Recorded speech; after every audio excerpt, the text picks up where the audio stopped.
Alors, partagez. Le direct va commencer. Et il ne va pas durer.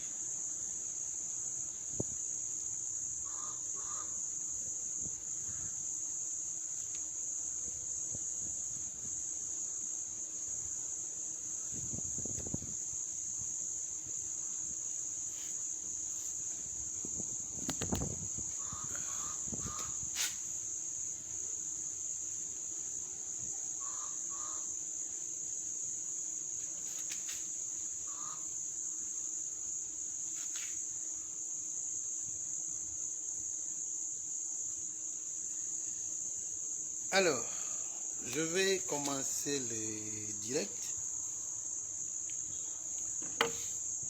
Ce matin, j'ai fait un direct sur les changements paradigmatiques et épistémologiques que je propose en ce qui concerne la méthodologie de la recherche scientifique. Après ce direct, beaucoup d'étudiants, beaucoup de doctorants et quelques collègues m'ont appelé, m'ont contacté inbox du monde entier pour me poser un certain nombre de questions. Et en faisant la synthèse des préoccupations, il est apparu que la question de la convocation des concepts dans une recherche scientifique a beaucoup retenu l'attention des internautes qui ont suivi cette vidéo et qui la suivent encore. Alors, j'ai cru devoir apporter les précisions suivantes. Première précision, je confirme ce que j'ai dit le matin, à savoir qu'il ne me semble pas indispensable d'adosser une recherche scientifique sur des concepts et théories existants. Je confirme cela. Et le matin, j'avais donné quelques-unes des raisons qui m'amènent à prendre cette position. J'ai notamment évoqué la question de l'acte de naissance des concepts et des théories pour dire que ceci, c'est-à-dire les théories et les concepts, sont l'œuvre de chercheurs à un moment donné, dans un contexte donné, d'ailleurs, contexte multiforme, comme je l'ai dit, contexte qui peut être chronologique, qui peut être sociétal, qui peut être institutionnel, qui peut être spatial, qui peut être historique, ainsi de suite. Et pour cette raison, il ne me semble pas indiqué de pouvoir généraliser, de pouvoir universaliser les concepts et les théories scientifiques. Parce que ce que j'appelle là acte de naissance est propre à chaque théorie, à chaque concept. Ce que je dois ajouter, parmi toutes les raisons que j'ai évoquées, c'est que le fait hérétique, je précise, de croire que on peut utiliser tous les concepts et toutes les théories pour y adosser n'importe quelle recherche fait beaucoup de tort à la recherche scientifique, à la science de façon générale. Pourquoi ça fait du tort? Ça fait du tort pour plusieurs raisons. Mais la raison essentielle que je vais évoquer ici, en ce qui concerne les chercheurs africains, les recherches africaines, c'est que très souvent, les chercheurs africains adossent leurs recherches sur des concepts et des théories qui ont été développées et élaborées sur la base des réalités qui n'ont rien à voir avec les réalités africaines. Ces réalités ces concepts et ces théories n'ont pas été développés sur les espaces africains. Ils n'ont pas été développés sur des réalités sociétales africaines. Ils n'ont pas été développés avec le background culturel africain. Ça fait que, de façon,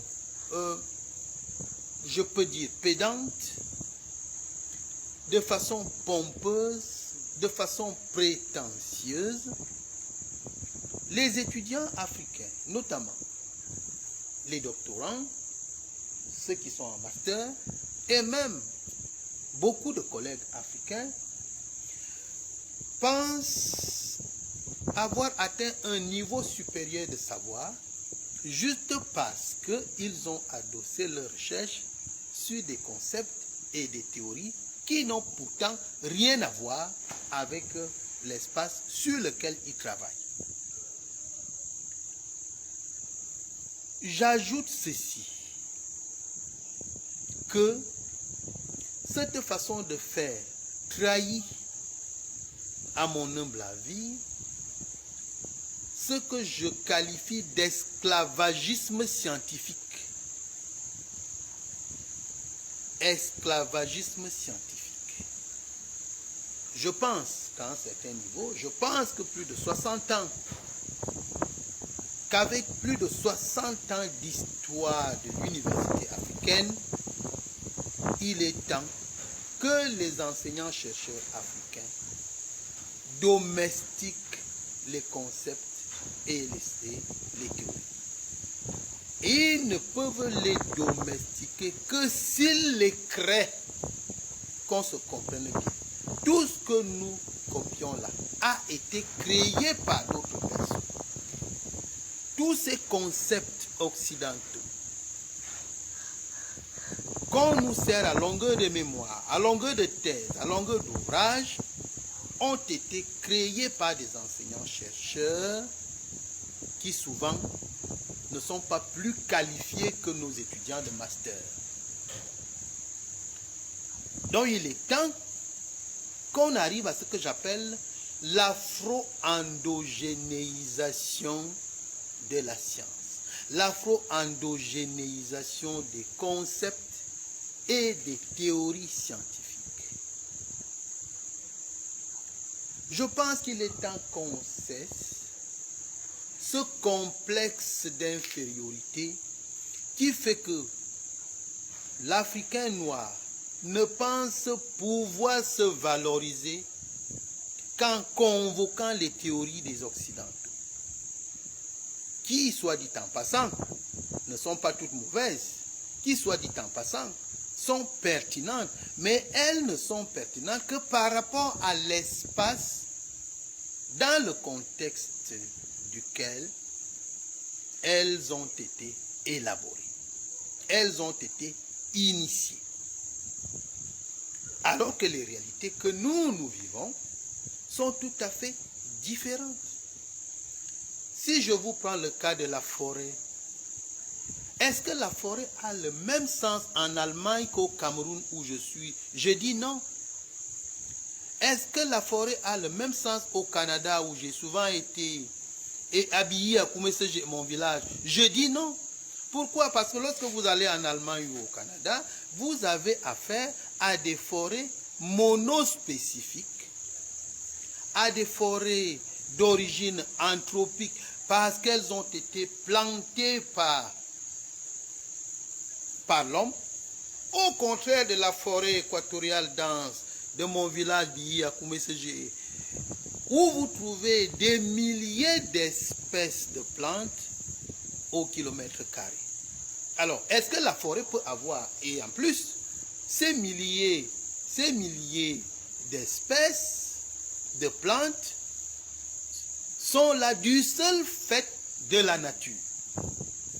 Est-ce que dans ces conditions-là, un concept qu'on aurait développé au Canada ou en Allemagne ou en France en rapport avec les forêts pourra avoir le même effet, le même impact, la même signification sur une forêt équatoriale sempervirente? Je dis non. Je dis non. Par conséquent, il faudrait que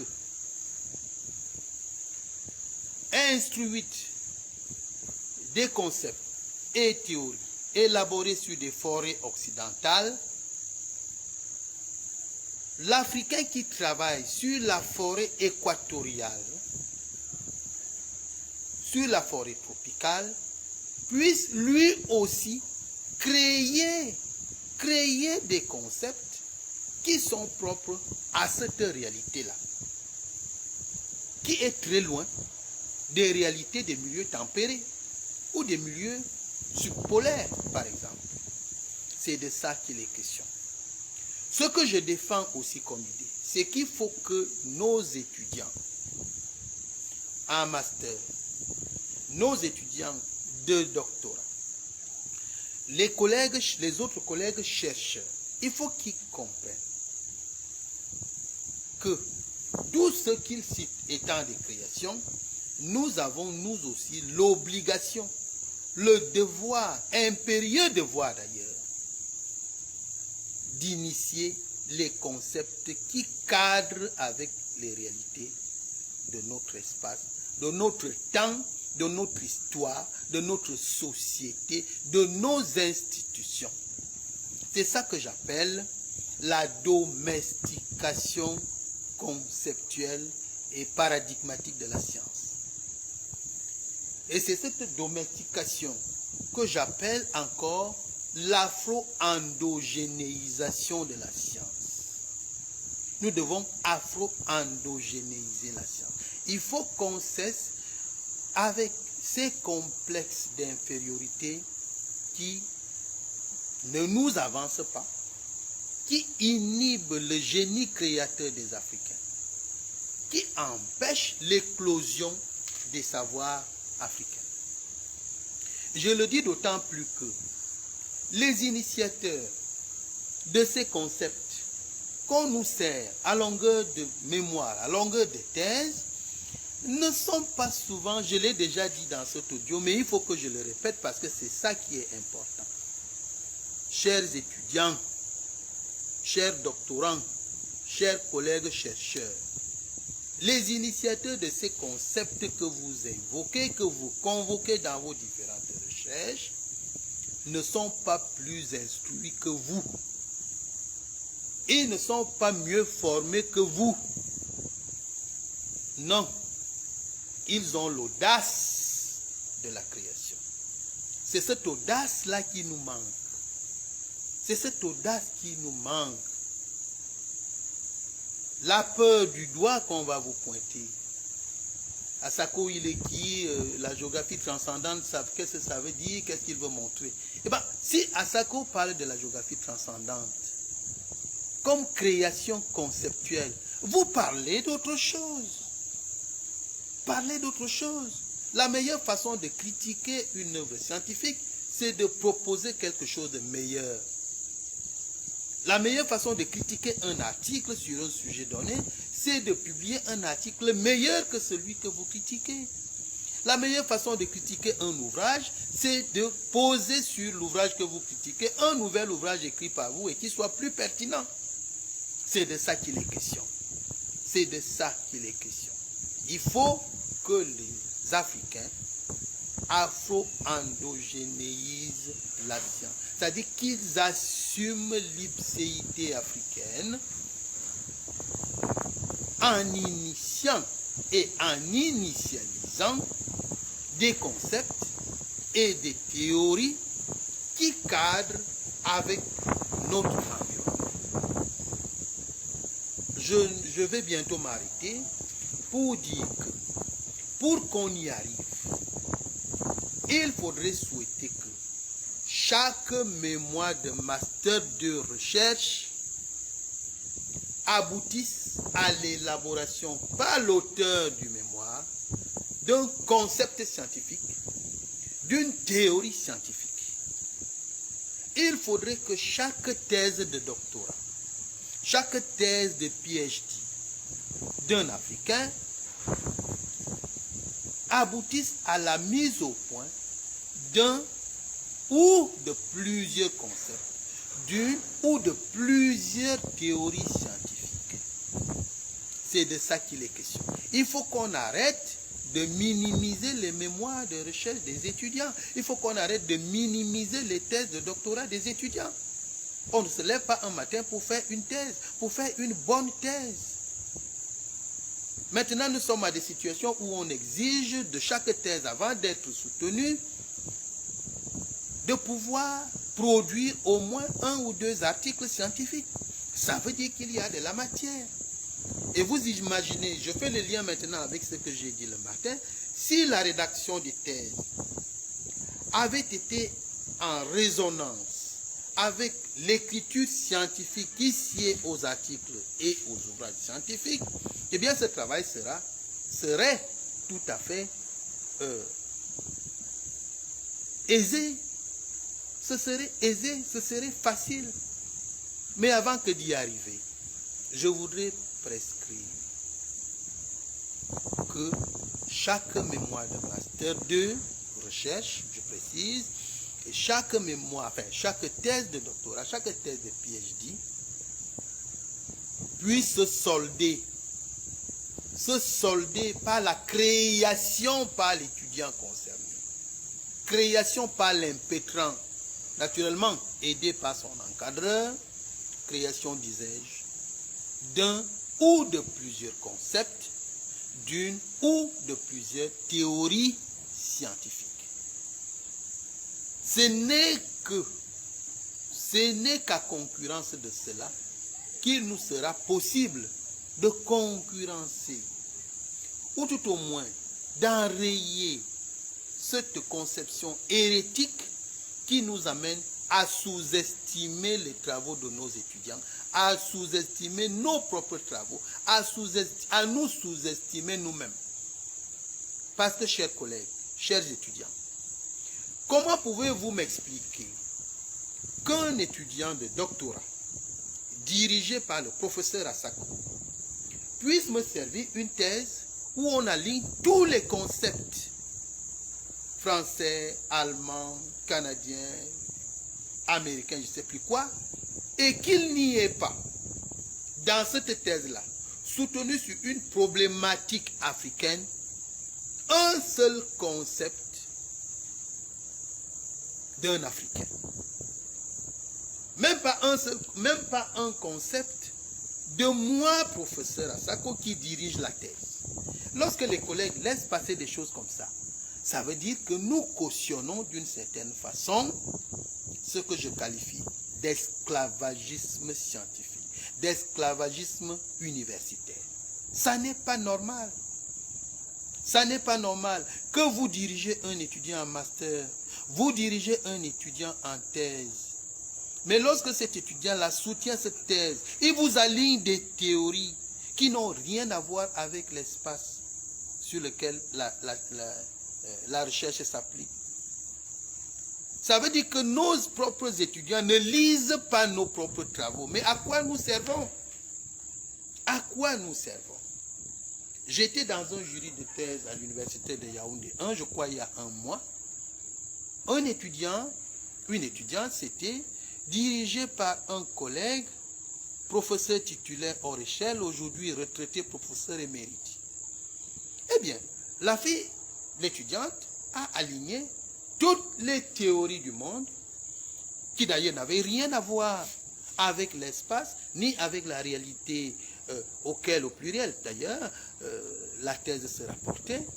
Mais ça faisait bon genre de parler de cristalleurs, de parler de la théorie de Guy Dimeo, de parler de la théorie de je ne sais plus quel Dupont. Mais moi, en prenant la parole comme président du jury, j'ai dit aux collègues qui d'ailleurs m'a enseigné. Je lui ai dit, mes profs, si moi je prends ma retraite en 2036, parce que c'est l'âge, c'est l'année à laquelle je dois prendre ma retraite, je lui ai dit, pendant le jury, si moi, en prenant ma retraite en 2036, j'assistais à une soutenance telle que celle-ci, où mon étudiant ne cite aucun de mes travaux sur des problématiques où j'ai travaillé pendant toute ma carrière, je vais considérer que j'ai échoué. J'ai dit cela. Parce que c'est ce que je pense. On ne peut pas travailler pendant si longtemps.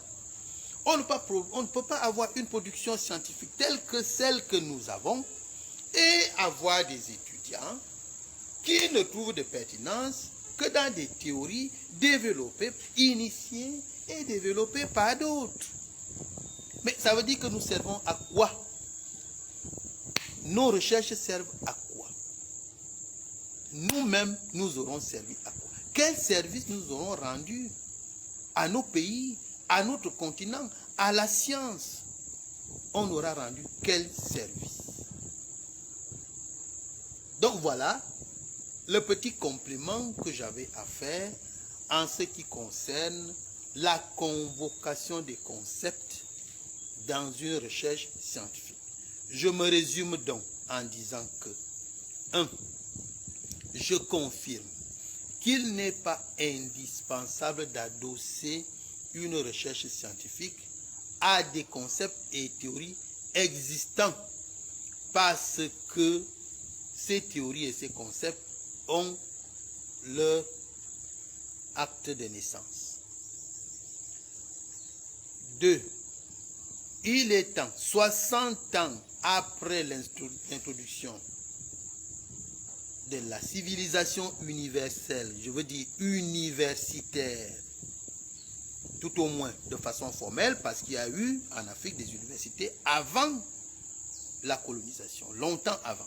Mais je parle de l'université moderne. 60 ans après, il n'est pas compréhensible que les étudiants que nous dirigeons et nous-mêmes continuent à ne convoquer que des concepts et des théories élaborés ailleurs et qui n'ont aucune résonance, aucun lien avec l'espace auquel ces théories-là s'appliquent. Et j'ai terminé en disant qu'il faut absolument faire en sorte que chaque thèse, chaque mémoire se termine par la création de concepts et de théories. C'est en faisant cela que nous allons pouvoir sortir de l'esclavagisme scientifique et universitaire. Ayant dit cela, je vous remercie pour votre aimable attention. Et naturellement, la vidéo sera disponible sur ma page Facebook où vous pourrez encore la visionner autant de fois que cela vous sera nécessaire. Merci et bonne soirée.